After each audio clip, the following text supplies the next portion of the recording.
Olha só, vamos mergulhar numa questão que o apóstolo Paulo levanta e que, vamos combinar, deixa muita gente com a pulga atrás da orelha. Se o plano original de Deus era um relacionamento baseado em promessa, por que no meio do caminho surge a lei? E é que tá a grande dúvida, né? Será que Deus precisou mudar de estratégia? Tipo, o plano original deu errado e foi necessário criar um sistema de regras para consertar as coisas? Um plano B? Então, a resposta é bem surpreendente. Não se trata de um plano que falhou. Na verdade, a gente está falando de uma intervenção temporária, quase como um tutor que entra em cena por um tempo. Porque o plano original, esse, nunca foi deixado de lado.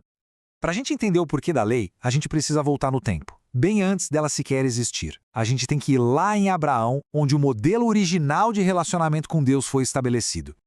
A cronologia aqui é o pulo do gato. Pensa bem. Primeiro a gente tem a promessa, feita a Abraão. Só muito tempo depois, exatos 430 anos mais tarde, é que a lei é entregue para Moisés. Isso já nos diz tudo, né? A promessa não é um detalhe, ela é o fundamento. A ordem dos fatores aqui altera e muito o produto. E aqui a gente vê dois modelos completamente diferentes. O relacionamento com Abraão começa com um chamado, é baseado em confiança. É um governo que funciona de dentro para fora. Já a lei, que vem com Moisés, é o oposto. É um sistema de regulamentos, de regras externas. Um governo que opera de fora para dentro. E isso nos joga direto no centro do nosso quebra-cabeça. Se o modelo ideal era esse interno, da confiança, por que foi preciso introduzir um sistema externo, cheio de regras? Qual foi a real razão para essa intervenção? A resposta está toda na condição do povo daquela época. Pensa bem, eles passaram séculos como escravos no Egito. A mentalidade deles foi totalmente formada por controle externo, por ordens rígidas. Então, quando eles saem de lá, estão fisicamente livres, mas a mente ainda funcionava na lógica da escravidão. Eles simplesmente não tinham a estrutura interna para lidar com a liberdade que a promessa exigia. E a palavra usada para descrever isso é perfeita. A lei foi acrescentada. O que se acrescenta não é o fundamento, certo? É um extra, um recurso adicional. Ela não veio para anular o pacto com Abraão, de jeito nenhum. Ela entrou ali no meio do caminho para servir como uma ferramenta temporária. Mas então, que ferramenta era essa? Muita gente acha que a lei foi criada para fazer as pessoas se tornarem boas. Só que o propósito dela era bem diferente. Era mais parecido com um diagnóstico. Essa analogia do espelho é simplesmente genial. O espelho não limpa o seu rosto, ele só mostra que ele está sujo. A lei fazia exatamente isso. A função dela não era consertar o problema, mas sim apontar para ele. Ela mostrava o padrão ideal de Deus e com isso deixava bem claro o quão longe a gente estava dele. Era um diagnóstico preciso da doença, mas veja bem, não era cura. Paulo usa outra analogia brilhante. A lei como um aio, um pedagogo. Pensa num tipo de tutor, um guardião. Ele não é o pai. A função dele é proteger e guiar a criança até ela atingir a maturidade. E quando o filho cresce, o trabalho do aio termina. E termina com sucesso. A lei não foi descartada porque falhou. Ela foi dispensada porque cumpriu a sua missão. Então, a gente pode resumir essa função pedagógica em 3 passos bem claros. Primeiro, a lei mostra o padrão. Segundo, ela esfrega na nossa cara que a gente não consegue cumprir esse padrão. E terceiro, ao nos levar a esse ponto de frustração, ela nos conduz a perceber, ok, eu preciso de um salvador.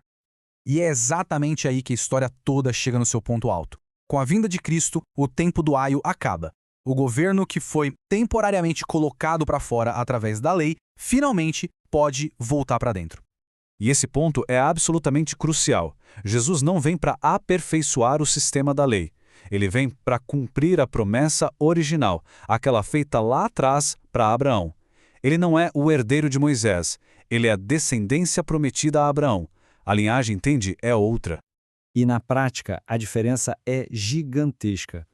A lei lidava com o comportamento visível, a ação externa, não mate. Jesus, por outro lado, vai direto na fonte do problema, no coração. Ele mostra que a questão real não é o ato em si, mas a ira que vem antes dele, a motivação interna. É um erro bem comum achar que Jesus só tornou as regras mais difíceis. Mas a questão não era essa. Como a frase diz, ele não estava apertando a régua do comportamento. Ele estava mudando completamente o foco. Estava voltando para a origem de tudo, o coração. E isso tudo nos leva à grande transformação. A conclusão de todo esse processo é a passagem de um sistema de regras impostas para uma realidade onde a nossa natureza é restaurada. E olhando essa tabela, a transformação fica muito clara. De um lado, tínhamos um sistema provisório, escrito em pedra, focado em conter o pecado pelo medo.